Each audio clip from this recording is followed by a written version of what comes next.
안녕하십니까. 해와 달의 노래 주역의 저자 이징입니다. 이번 동영상부터는 제 책의 1권부터 순차적으로 강의를 새롭게 시작해 보려고 합니다. 책을 읽다가 어려울 만한 부분들 위주로 상세한 설명을 하고 쉽게 읽힐 수 있는 부분은 가볍게 넘어가도록 하겠습니다. 제가 강의를 하면서 대부분 글을 새로 쓰기 때문에 책에서 언급 안 했던 내용들도 있고 책에 있고 그다지 어렵지 않기 때문에 강의에서는 언급 안 하고 넘어가는 부분도 있을 것입니다. 그러나 책에서 어렵다고 느껴질 만한 부분들은 대부분 보충 설명을 하고 넘어갈 것입니다. 먼저 오늘 첫 번째 강의는 점이란 무엇인가 라는 주제입니다. 이 내용은 제 책의 시작부에 왜 주역을 공부하나라는 글에서 다루고 있고 제 책의 2권 중 13장 점, 마음의 바다에 이르는 길이라는 챕터에서도 다루고 있는 내용입니다. 이 두 챕터의 내용을 합해서 먼저 정리하고 넘어가도록 하겠습니다. 주역을 공부하는 이유는 여러 가지가 있을 것입니다. 고대인들의 철학과 삶의 지혜를 배우기 위해서라는 대답이 가장 일반적인 대답이겠지만 결국 그 실용적인 목적은 대부분 점을 치는 것에 있을 것입니다. 그렇다면 주역을 왜 공부하는가라는 질문에 대답하기 위해선 점이란 무엇인가라는 주제에 먼저 답을 내려야 할 것입니다. 점이란 무엇인가를 논하려면 먼저 점을 칠 때 점괘를 알려주는 대상이 누구인가를 논해야 합니다. 대부분 점이라고 하면 저승의 신들이나 사후의 귀신들이 알려준다고 생각을 하고 고대의 왕들은 점괘를 하늘의 신이 알려주거나 자신의 선조들이 죽은 뒤에 하늘의 신이 되어서 자신의 후손들에게 점괘를 알려준다고 생각하기도 했습니다. 실제로 현대에도 죽은 귀신들을 섬기면서 그러한 영적인 존재로부터 메시지를 받는 사람들도 있지만 주역의 점은 그러한 신점과는 다른 철학적인 점입니다. 고대인들은 자연에 숨어있는 운명의 법칙이 징조라는 현상을 통해 반드시 큰일이 생기기 전에 경고를 해준다고 보기도 했고 점이란 그 징조를 이끌어내는 방식이라고 보기도 했습니다. 이러한 개념은 제가 말하는 철학적인 점과 좀 더 가까운 개념이지만 아직 완전히 개운치는 않고 뭔가 좀 더 설명이 필요합니다. 그러면 과연 철학적인 점이란 무엇인지에 대해 알아보도록 하겠습니다. 우리가 사는 세상의 모든 일들은 필연과 우연의 복합체로 이루어집니다. 해가 뜨고 지는 것을 반복하고 사계절이 돌고 도는 것과 같은 일들은 우리가 어느 정도 예측이 가능한 필연적이고 과학적인 원칙에 의해 일어나는 일들입니다. 그러나 인간이 살아가면서 부딪히는 일들은 그러한 필연적이고 예측 가능한 과학적 법칙에 의한 일들 못지않게 이유를 알 수 없고 예측이 불가능한 우연에 의한 일들이 매우 많이 일어나고 있습니다. 문제는 우리가 겪는 일들 중에서 어떤 일이 어디까지가 필연이고 어떤 일이 어디까지가 우연인지를 명확히 알 수 없다는 것입니다. 내가 오늘 길을 가다가 횡단보도에서 교통사고를 당했다면 그것은 필연일까요? 우연일까요? 내가 평소에 길을 건널 때 부주의하고 하필 사고를 낸 차량의 운전자도 운전 중에 종종 휴대폰을 보면서 부주의한데 그날 비까지 와서 더 위험한 상황이었다는 것은 사고가 난 후에야 어느 정도 추측이 가능한 어느 정도의 필연성이 있는 일일 수도 있지만 그런 상황에서도 어떤 날은 사고가 안 나고 하필 그날은 사고가 나는 과정은 100% 예측은 불가능한 필연과 우연의 복합체이고 그 안에서도 어디까지가 우연이고 어디까지가 필연인지 확실하게 구분짓는 것은 매우 어렵습니다. 그래서 이러한 필연적인 과정만을 다루는 과학에서는 실험을 할 때 항상 이러한 우연적인 사건의 개입을 최대한 차단한 채로 필연적인 과정만 선택적으로 작용하게 해서 결과를 얻으려고 합니다. 그래서 실험실이라는 통제된 환경을 만들어서 우연의 개입을 최대한 배제하려는 것입니다. 이에 대해선 동양 철학과 주역에 관심이 깊었던 스위스 출신의 유명한 심리학자 칼 융이 다음과 같은 말을 하였습니다. 자연의 법칙이 변함없이 유효하다는 것을 증명하기 위해 까다로운 제약 조건들을 갖춘 실험실을 필요로 한다는 것을 우리는 아직 충분히 고려하지 못하고 있다. 만일 우리가 그런 인위적인 실험실이 아닌 자연적인 상태의 사물을 둔다면 우리는 매우 다른 현상을 보게 될 것이다. 모든 과정이 부분적 혹은 전체적으로 우연에 의해 간섭받는다. 그리고 자연적 환경에서 사건들의 흐름이 절대적으로 특별한 법칙에 순응한다는 것은 거의 예외적인 상황이다. 영어를 직역한 거라 우리말의 뉘앙스가 좀 어색하긴 하지만 이 글이 말하는 것은 우리가 살아가는 삶의 터전은 과학적인 장치로 만들어진 실험실과는 달리 우연적인 사건들이 우리가 알 수 없는 틈에 개입하기 쉬운 환경이고, 삶이란 단지 과학의 영역인 필연적인 원칙에 의해서만 이루어지는 것이 아니라 우연적인 사건들에 의해서 많은 변화가 생기게 된다는 것입니다. 이러한 우연을 어떤 사람들은 그냥 아무 의미 없는 우연으로 여기기도 하고, 어떤 사람들은 귀신이나 영적인 존재들의 개입으로 여기기도 합니다. 저는 여기서 이 우연이라는 개념을 보다 고차원적인 개념으로 확장해서 봅니다. 이 세상은 밤과 낮, 남성과 여성, 이성과 감성 등등 음양으로 나누어 볼 수 있는 상반되는 요소들이 조화를 이루고 있고, 우연과 필연도 마찬가지입니다. 그리고 저는 인간이 완전히 정복할 수 없는 우주의 법칙과 같은 강력한 힘 자체가 바로 신의 힘이라고 생각합니다. 우리가 보통 신이라고 하면 인간의 인식 능력이 미치는 범위 내에서만 생각을 하다 보니 항상 인격적인 신을 생각하기 마련인데, 사실 이러한 우주의 법칙 자체가 그보다 더 높은 고차원적이고 비인격적인 신의 영역 혹은 신의 일부일 수 있는 것입니다. 우리가 흔히 생각하는 신이라는 것은 그러한 고차원적인 신을 인간이 인식하기 쉽도록 축소시키고 의인화해서 받아들인 개념일 뿐입니다. 그렇기 때문에 제가 말하는 신은 사후의 삶의 영역이 있는지 없는지가 중요한 것이 아닙니다. 현재 살아있는 우리에게 인간이 정복할 수 없는 막강하고 무한대에 가까운 힘의 존재가 바로 고차원적인 신의 존재를 증명하는 것입니다. 그런데 그 막강한 힘이 이 세상과 어울리면서 일으키는 일에는 항상 필연적인 사건만 존재하는 것이 아니라 우연적인 사건도 항상 존재합니다. 그리고 인간은 개개의 사건들 속에서 어디까지가 우연이고 어디까지가 필연인지를 100% 다 알 수는 없습니다. 어쩌면 세상의 모든 일들은 전부 다 필연적인 연결고리가 있다고 볼 수도 있습니다. 서정주 시인이 국화옆에서라는 시에서 한 송이 국화꽃을 피우기 위해 봄부터 소쩍새는 그렇게 울었나 보다 라고 한 말처럼, 서로 아무 연관이 없어 보이는 소쩍새의 울음과 국화꽃의 피어남 사이에도 우리가 알지 못하는 필연적인 인과관계가 숨어 있을 수 있는 것입니다. 즉 인간에게 이성과 감성이 있듯이 우주의 사건에서 필연과 우연도 우주를 이루는 음양의 한 구성 요소인 것입니다. 겉으로 드러나는 명백함이란 면에서 보면 필연이 양이고, 숨어서 드러나지 않는다는 면에서 보면 우연이 음이라고 볼 수 있습니다. 필연은 바른 것이고 우연은 틀린 것이 아니라 필연과 우연이 모두 우주의 사건을 구성하는 중요한 요소이기 때문에 과학적 실험을 하는 상황이 아닌 전체적인 인생을 논하는 과정에서는 필연과 우연을 모두 고려할 수 있어야 하는 것입니다. 그리고 여기서 우연이란 단지 인간의 인식이 미치는 범위에서만 볼 때만 우연인 것이지, 그 또한 더 큰 어떠한 힘에 의한 필연일 수도 있는 것입니다. 그럼에도 불구하고 필연과 우연을 구분지어 부르는 것은 그것이 인간의 능력 한계 내에서 내릴 수 있는 기준이기 때문입니다. 정리하자면 이 세상 모든 일들은 아무리 작은 연결고리라도 있을 수 있는 필연의 사건들일 수 있지만, 인간의 인식 영역 내에서는 그 인과관계를 파악하고 예측을 할 수 없는 우연의 사건들이 매우 많기 때문에 세상은 필연과 우연의 복합체이고, 우연의 영역은 과학적으로 분석이 어렵다는 것입니다. 그러나 과학적으로 분석이 어렵다고 해서 그것이 틀린 것이거나 무가치한 것이 아닙니다. 과학에서 실험실적인 통제적 환경을 만드는 이유는 우연의 사건들이 틀리거나 가치가 없어서가 아니라 우연이라는 것이 나름대로의 의미가 있고 영향력이 있기 때문에 과학의 영역에서는 방해가 되므로 배제시키는 것일 뿐입니다. 즉 과학에서 실험실적 환경을 만든다는 것은 역설적으로 우리 삶에 우연이 미치는 영향이 크다는 것을 반증하는 것입니다. 그렇다고 제가 과학을 무시하거나 비과학적인 것을 옹호한다고 생각하지는 마시고요.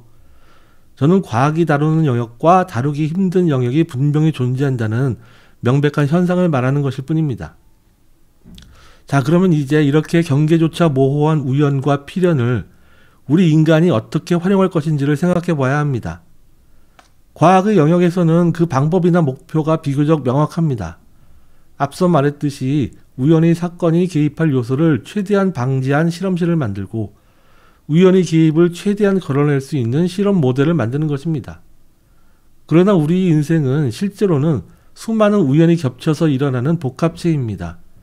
그래서 과학의 영역이 아닌 곳에서 우리는 우연의 개입을 배제하는 것이 아니라 우연을 활용해서 필연으로 연결시키는 일이 중요한 것입니다. 이렇게 우연을 필연으로 연결시키는 작업은 예술가들은 많이 경험하고 있을 것입니다. 길을 가다가 우연히 음악의 멜로디가 떠오를 수도 있고 잠을 자다가 꿈에서 들은 음악을 현실에서 만들기도 합니다. 어떤 화가는 길을 걷다가 착시로 본 장면을 바탕으로 새로운 그림을 그리기도 하고 어떤 시인은 마구 달리다 보면 머릿속에 마구마구 시상이 떠오른다고도 합니다. 이러한 영감은 우리가 그 영감이 오게 되는 경로를 찾기 매우 힘든 우연의 영역에 속하는 일들입니다. 그러나 예술가들은 그 우연을 바탕으로 실존하는 작품을 만들어내게 되고 그것이 우연을 필연으로 만들어가는 대표적인 과정이라고 할 수 있습니다.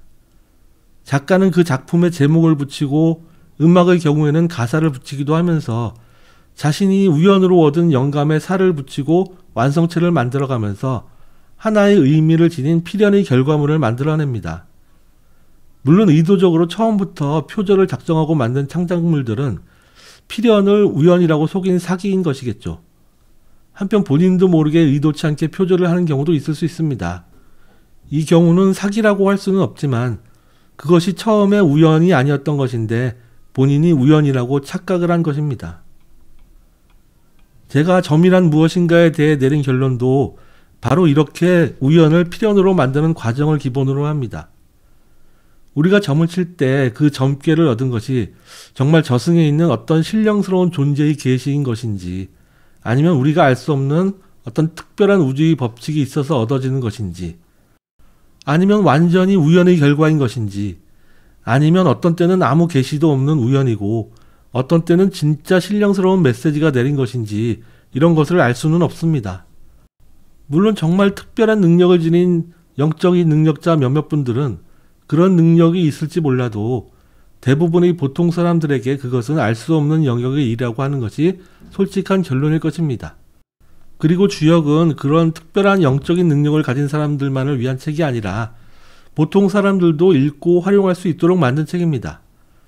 물론 고대의 초기에는 왕실에서 독점하고 널리 가르쳐주지 않았겠지만 그 왕실에서 주역을 공부하고 만들어가면서 이것을 최종 형태로 완성시킨 서주 말기 혹은 동주 초기의 사람들은 주역을 쓰면서 보통 사람들도 평상시의 정신상태로 주역을 철학적, 심리적, 윤리적으로 다루고 활용할 수 있게 만들었습니다. 초기에 역을 활용한 전법을 만든 사람들은 거북의 등껍질과 같은 특별한 도구를 활용해서 진짜로 자신들의 조상이나 하늘의 신들이 메시지를 내려둔다고 생각하고 만들었을 수 있으나 우리가 지금 보는 통행본 주역의 내용들을 분석해보면 주역에서 말하는 점은 1차적으로는 그러한 특정한 신과의 교감이 아닙니다. 물론 나중에 결론은 다시 그러한 신령스러운 영역으로 접근해 갈 수 있지만 그러한 영역에 이르는 과정에는 학문적으로 논할 만한 심리적인 논리가 있습니다. 그래서 1차적으로 주역의 점에 접근하는 초기의 과정은 철저히 교육이라는 관점에서 접근을 하게 됩니다. 그래서 주역에서 어리석은 자를 교육하는 것을 다루는 산수몽개의 괴사에서도 점을 치고 결과를 알려주는 것에 대한 내용이 나오는 것이고 나중에 택화역괴의 효사에서는 점을 치지 않아도 확신할 수 있다라는 말까지 나오는 것입니다. 자, 그럼 우리가 점을 칠 때 일단은 우리가 얻은 점괘가 우리 능력으로는 알 수 없는 우연의 결과일 뿐이고 여기서 중요한 것은 그 우연의 결과를 현실의 필연으로 만들어가는 과정이라는 것에서 시작해야 합니다. 하나의 사건을 놓고도 이 사람과 저 사람의 점괘가 다를 수 있고 같은 점괘를 놓고도 이 사람과 저 사람의 해석이 다를 수 있습니다. 음악으로 치면 똑같은 코드의 흐름을 가지고도 여러 가지 다른 멜로디가 나올 수 있고 박자와 리듬을 변화시키면 같은 멜로디에도 또 다른 음악이 나올 수도 있는 것과 같습니다. 비유하자면 주역의 팔괘는 음악에서 코드와 같고 주역의 효들은 음악에서 도레미파 솔라시도의 음계와 같다고 할 수 있습니다. 점괘를 얻는다는 것은 음악의 코드와 주요 음을 얻은 것이고, 이것을 바탕으로 훌륭한 음악가는 코드와 주요 멜로디를 하나의 주제를 가진 듣기 좋은 음악으로 만들어내듯이, 뛰어난 주역 연구자는 자신이 얻은 기회와 효를 활용해서 자신의 운명을 개척해가는 시나리오를 만들고 그에 따라 실천해 갈 수 있는 것입니다. 이는 미래가 하나로 정해진 것이 아니라 나의 선택에 따라 변화가 가능하다는 것이고, 중요한 것은 나의 선택 중 어느 것이 더 좋은 길로 이끌 수 있는 바른 길인가를 선택하는 것이란 개념을 말하는 것이기도 합니다. 저는 이렇게 자신의 선택에 따라 미래의 결과가 달라질 수 있다는 관점이 주역에 담겨 있다는 것을 발견하고, 이것을 본계와 직계의 관계로 제 책에서 설명하고 있습니다. 이렇게 나의 선택에 따라 이렇게 될 수도 있고 저렇게 될 수도 있는 상태를 저는 진동 상태라고 부릅니다. 이러한 직계와 본계의 관계에 따르는 진동 상태는 여기서는 자세히 다루지 않고 이렇게 언급만 하고 넘어가겠습니다. 두 가지의 길 사이에서 미래가 진동하고 있다는 것은 나의 미래가 내 선택에 따라 달라질 수 있다는 것이고, 그 말은 어떠한 선택이 바른 선택인지를 가려내야 한다는 뜻이 되기도 합니다. 그래서 상나라 때에는 단지 점을 친다는 뜻으로만 쓰인 정자가 서주 및 동주 시기로 가면서 점차로 바를 정자와 정할 정자의 의미로 확장되어 쓰이게 됩니다. 즉 점이란 아직 확정되지 않은 진동 상태의 미래 중 무엇이 더 바른 길인가를 결정하는 것이라는 의미가 담기게 되는 것입니다. 그런 이유로 주역으로 점을 칠 때 가장 중요한 것은 무엇이 바른 길인지를 판단하는 능력이 되는 것이고, 그래서 주역의 점법 초기는 교육이라는 측면에서 접근이 되어야 한다고 말한 것입니다. 그러면 무엇이 바른 길인지만 해석하면 다 되는 것인가? 그렇진 않습니다. 이것이 다가 아닌 이유와 그러면 무엇을 더 해야 하는가는 조금 뒤에 다루도록 하고, 일단 앞서 우리가 점을 치면서 얻은 우연의 결과를 필연으로 만들어가는 과정을 먼저 더 다루도록 하겠습니다. 우연의 결과를 필연으로 만드는 과정은 의학에서 종종 언급되는 플라시보 효과라는 것과도 일부는 비슷합니다. 플라시보란 우리말로는 가짜 약이 효과를 뜻하는 위약 효과라고도 하는데, 실제 약이 아닌 아무 효과가 없는 가짜 약을 주어도 병원에서 그 약이 치료제라는 말을 듣고 환자가 복용을 하면 놀랍게도 실제로 효과를 보는 경우가 있는 것을 일컫는 말입니다. 이러한 심리적인 작용이 실제 약과 비슷한 효과를 내는 경우가 있다는 것은 그것이 질병과의 필연적인 인과관계가 있는 것을 입증할 수 없는 우연적인 현상이지만, 그것이 존재하지 않거나 영향력이 미미해서 무시해도 좋은 것은 아닙니다. 플라시보가 영향력이 없다면 신약의 효과를 연구하면서 연구자들이 플라시보 약을 투여한 대조군을 만들어서 테스트할 이유가 없는 것이죠. 단지 새로 개발된 약물과 실제 반응 사이에 우연이나 심리적인 요소들의 개입을 걸러내기 위해서 플라시보를 기피하는 것일 뿐, 그것이 일정한 치료 효과를 낼 수도 있다는 것은 분명히 존재하는 현상입니다. 그런데 플라시보 약이 제대로 효과를 보이기 위해서는 그 약이 진짜 약이라는 믿음을 주고 환자에게 복용하도록 해야 합니다. 그래야 환자들의 심리에 그것이 영향을 미쳐서 실제 약과도 같은 효과를 내기도 하는 것입니다. 그렇다면 주역으로 얻은 점괘의 해석을 우연을 필연으로 만드는 과정이라는 것을 미리 알고 주역의 전법을 활용한다면 플라시보라는 관점에서는 그 효과가 현저하게 떨어질 수밖에 없을 것입니다. 그러면 우리는 이러한 문제를 극복할 방안을 가지고 주역의 점을 마주해야 합니다. 먼저 이것이 비록 우연이지만 단지 우연이 아니라는 믿음을 가지고 주역의 점을 대해야 합니다. 우연인데 우연이 아니라는 것은 무슨 궤변인가 싶으실 겁니다. 우연인데 우연이 아닌 이유는 사실 그것이 100% 우연이 아니라 어디까지가 우연이고 어디까지가 필연인지를 모르기 때문에 나올 수 있는 말입니다. 나는 신이 있다고 믿는다 혹은 없다고 믿는다는 사실은 실제로 죽었다 깨어난 사람이 아니라면 의미가 없습니다. 사후의 세계를 확실하게 알지 못하기 때문입니다. 그런데 중요한 것은 실제 사후의 세계가 있는지 없는지가 아니라 우리가 사후의 세계에 대한 믿음의 선택을 통해 활용하고 얻을 수 있는 이익입니다. 내가 신이 있고 신으로부터의 마음의 안정이나 위기에서의 극복과 같은 것을 얻을 수 있다는 믿음을 가지고 그 믿음을 통해 얻을 수 있는 것이 있다면 굳이 그런 믿음이라는 큰 수단을 거부할 필요가 없습니다. 다만 그러한 믿음이 지나친 자만으로 이어져서 나는 신과 통하는 사람이고 나에게 거슬리는 사람은 모두 벌을 받아야 할 사람으로 의심하고 공격을 하던가 내가 거느리고 조종해야 할 수단으로 여긴다면 이는 제대로 된 믿음이 아닐 것입니다. 자신의 나약함을 인정하고 구원을 바라는 믿음은 인간이 공짜로 얻을 수 있는 마음의 큰 재산입니다. 신과 사후의 세계가 실제로 있는지 없는지 의미를 둘 필요는 없습니다. 있는다고 믿는 순간 그 세계는 있는 것과 같은 심리적인 효과를 발휘할 것입니다. 일단은 그냥 그 심리적 효과에만 만족하면 되는 것입니다. 실제로 있는지 없는지 모르기 때문에 그 플라시보 효과가 약해지는 부분을 믿음이라는 덕목으로 강화하려는 노력이 필요한 것입니다. 그 심리적 효과라는 것이 내가 사는 주식은 반드시 오르고 내가 다친 팔은 하루 만에 낫는다는 것과 같은 눈에 확 띄는 기적이 아니라 서서히 장기간에 걸쳐서 내가 빠진 곤경에서 나도 모르게 해방되는 길로 나도 모르게 점점 나아가는 도움을 줄 수 있습니다. 주역에서도 천뢰무망이라는 꾀에서 이렇게 황당하고 기적적인 해결을 바라는 것을 1년 밭을 갈고 그 밭이 3년 가른 밭처럼 되기를 바라는 망령된 생각이라고 말하고 있습니다. 믿음이 이끄는 완만한 해결 과정에서 내가 예상치 못했던 인연을 만나 도움을 얻을 수도 있고 우연히 듣게 된 명언이나 우연히 발견한 책들을 통해서 고민 해결의 실마리를 얻게 될 수도 있습니다. 그런데 우리는 이제부터 이것이 우연이 아니라 내가 알지 못하는 어떠한 힘에 의한 필연적인 끌어당김이라고 생각을 해야 합니다. 그게 진짜 필연인지 우연인지는 아무도 모르기 때문에 누가 나에게 왜 그런 걸 믿느냐고 욕한다고 하면 당신은 뭘 알고 확신하기에 그걸 안 믿느냐고 말할 수 있습니다. 묻지도 따지지도 말고 그냥 있다고 믿는 것이 나에게 유리하고 이득이 되므로 믿는 것입니다. 그런데 이 믿음이란 것이 그렇게 쉬운 것이 아닙니다.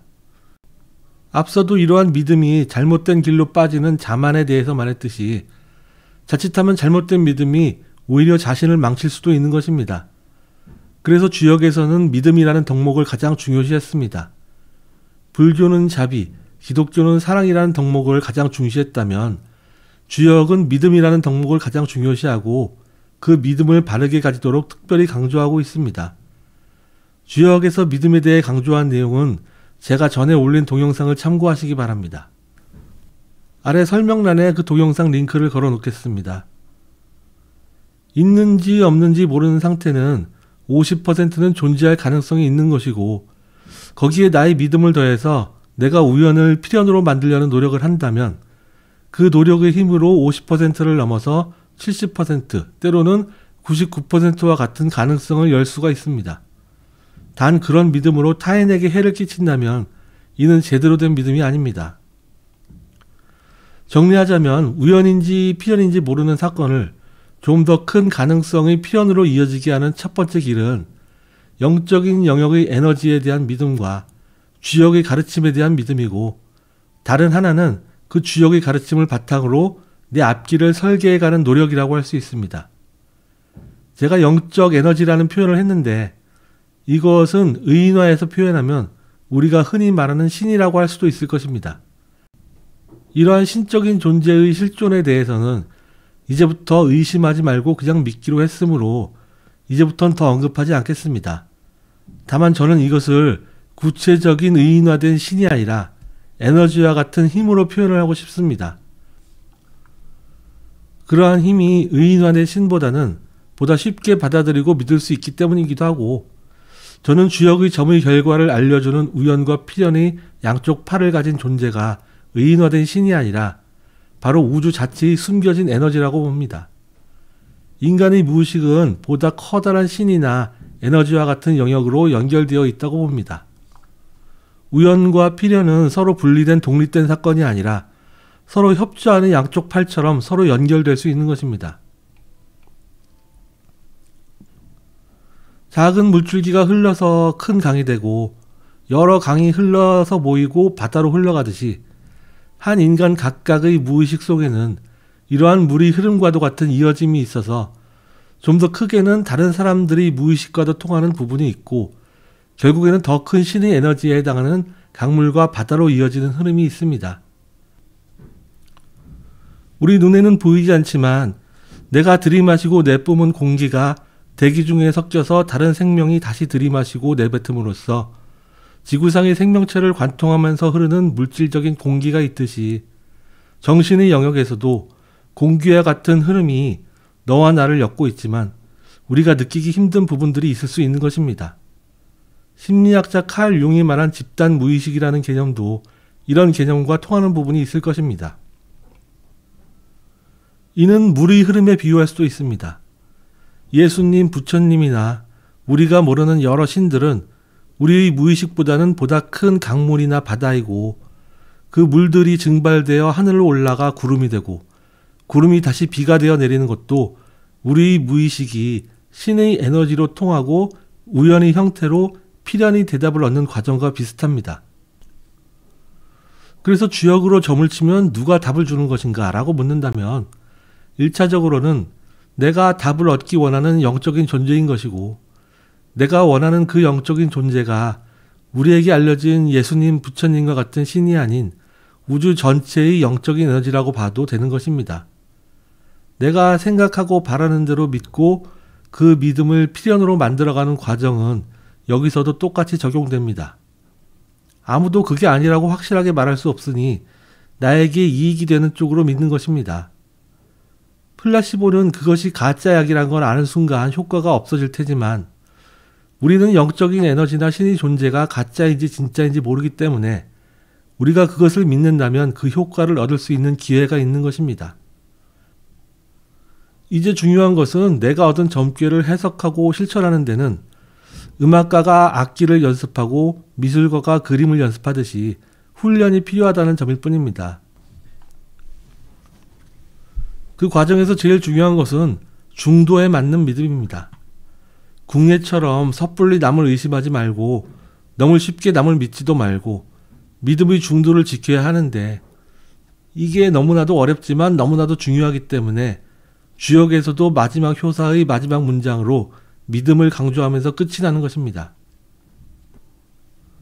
주역에서는 믿음과 중도를 제일 강조하던데 결국 이 믿음에도 중도가 중요합니다. 믿음이 지나쳐서 지나친 자만에 이르면 자기 의견에 반하는 것은 모두 의심을 하는 극과 극의 상태가 되어버리죠. 그래서 궁예처럼 자신은 신과 같은 사람이고 사람들 속을 다 들여다볼 수 있다고 자만하면서 사람들을 함부로 의심하여 억울하게 만들다가 결국엔 믿어야 할 사람을 안 믿고 믿지 말아야 할 사람을 믿으면서 몰락하게 됩니다. 궁예와 같은 왕이 아니라 일반적인 개인도 마찬가지입니다. 몇 번 점을 보고 맞았다고 해서 나는 백발백중으로 모든 일을 점으로 맞춘다고 자만하면 그 순간부터 중도를 벗어나게 되고 자기도 모르게 자만에 빠지게 될 수 있습니다. 주역을 대하는 기본 자세는 방대한 우주 앞에서 보잘것없는 인간의 나약함을 인정하는 것입니다. 물론 그러한 겸손이 지나쳐서 지나치게 비굴하고 모든 일에 자신이 없으면 그 또한 중도에서 어긋나는 믿음입니다. 앞서 말했듯이 점의 의의는 단지 점괘를 해석하고 그것을 무조건 믿는 데서 끝나는 것이 아니라 그것을 실천해서 바람직한 방향으로 인생을 창조해가는 것입니다.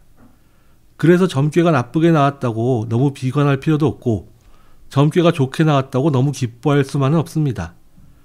점괘가 나쁘게 나왔으면 나에게 조심해야 할 일을 경고해 주는 것으로 받아들이고 그것을 대처해갈 마음의 준비를 하면 되는 것이고 점괘가 좋게 나왔으면 용기를 얻고 힘을 더 내면 되는 것입니다.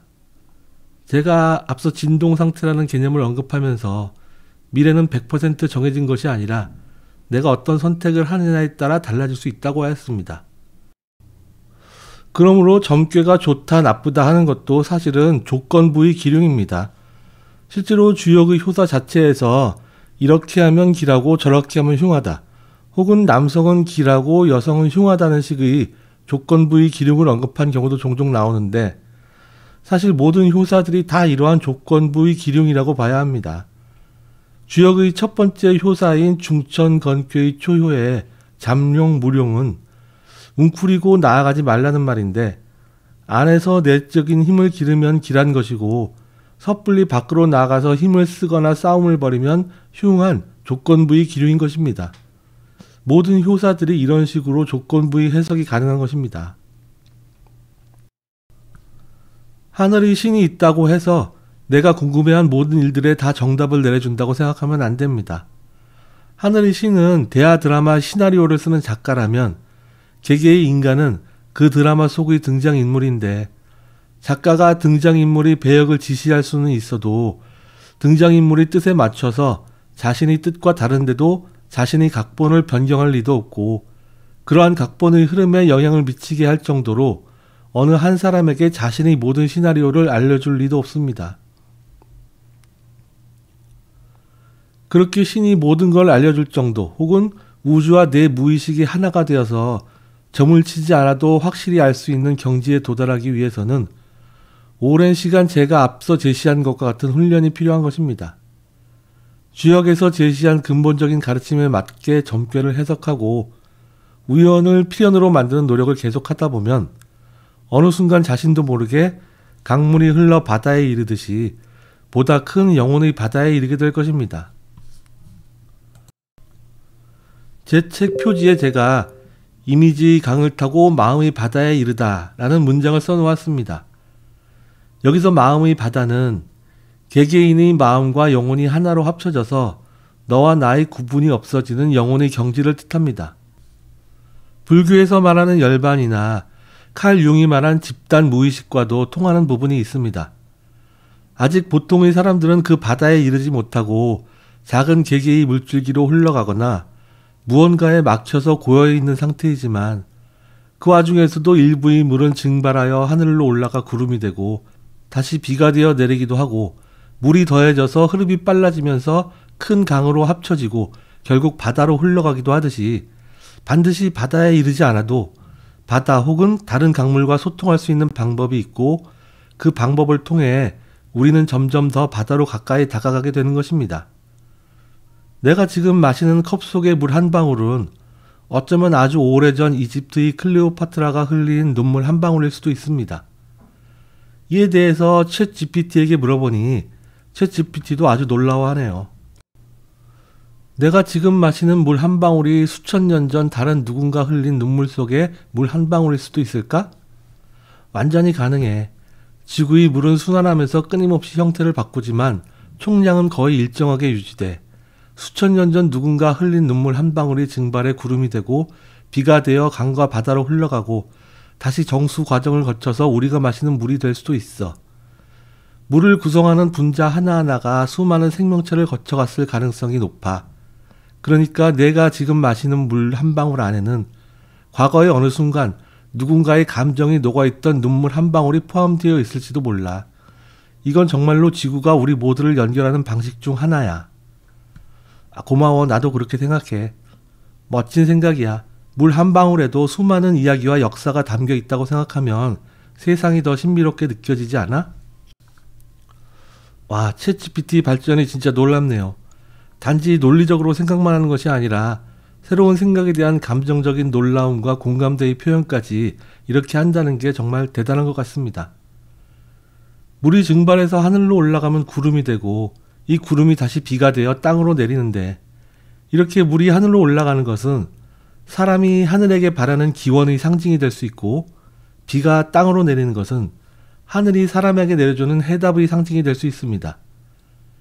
우리가 신령스럽다고 할 때의 영자는 비우자 아래 이 부자가 오는 모양이고 좀 더 후에 그 아래 무당 무자가 붙은 것인데 이는 일반적으로 고대의 무당이 기우제를 지내고 그 답으로 하늘에서 비가 내리는 것을 상징한 글자를 보고 있습니다. 그런데 사실 기우제와 비는 하늘의 소원을 기도하고 그 소원이 하늘에서 답으로 내리는 것을 상징하는 것입니다. 하늘에 기도하고 하늘에서 답을 내리는 것이 물이 위로 올라가는 증발과 물이 아래로 내려오는 강수로 상징되어 나타나는 것이고 이것이 바로 하늘과 사람이 소통하는 대화의 기호이므로 신령스러움을 상징하는 글자가 되는 것입니다. 이렇게 물이 오랜 시간 돌고 돌면서 나누는 소통의 언어가 바로 한국어, 영어, 일본어, 독일어, 불어 등등 서로 다른 언어에 상관없이 누구나 소통이 가능한 이미지라는 기호입니다. 그래서 제가 이미지의 강물이라는 표현을 쓴 것입니다. 무의식과 꿈은 인간에게 그러한 기호를 영상으로 보여주기도 하는데 주역의 점은 거기에 본인의 의지를 더해서 점괘를 얻는 것입니다. 그리고 그것이 비록 꿈에 비해서는 필연적인 요소가 적어 보이지만 그래서 우리는 우연을 필연으로 만든다는 믿음에서 시작해서 그것을 플라시보와 같이 효과를 내는 필연으로 만들어가는 예술을 창조하는 것입니다.